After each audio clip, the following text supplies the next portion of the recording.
পুরুষের এক্সারসাইজ না করলে শরীর অনেক বার হয়ে যায়।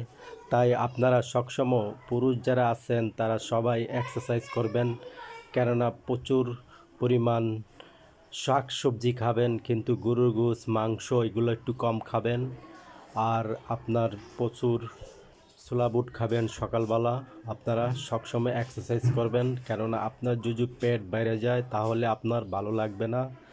তাই আশা করি আপনারা সবসময় আপনাদের ফিটনেসগুলো ঠিক রাখবেন। কিভাবে সকালবেলা উঠে ফিটনেস করবেন এগুলো দেখে দেখে শিখবেন, আপনারা আস্তে আস্তে করবেন। প্রতিদিন নিয়মিত এক্সারসাইজ করবেন, তাহলে আপনাদের নিয়মিত ফিটনেস ঠিক থাকবে। তাই আশা করি আপনারা সবাই আমার কথাগুলো একটু মনোযোগ দিয়ে শুনবেন। আর আপনাদের ফিটনেস ঠিক থাকলে আপনারা যে কোনো জামা কাপড় পরবেন, যে কোনো জিনিস পরবেন সুন্দর লাগবে। তাই আশা করি ফিটনেস ঠিক রাখার লাগা আপনারা নিয়মিত এক্সারসাইজ করে যাবেন। এক্সারসাইজ করলে আপনাদের শরীর ভালো থাকবে। আলহামদুলিল্লাহ।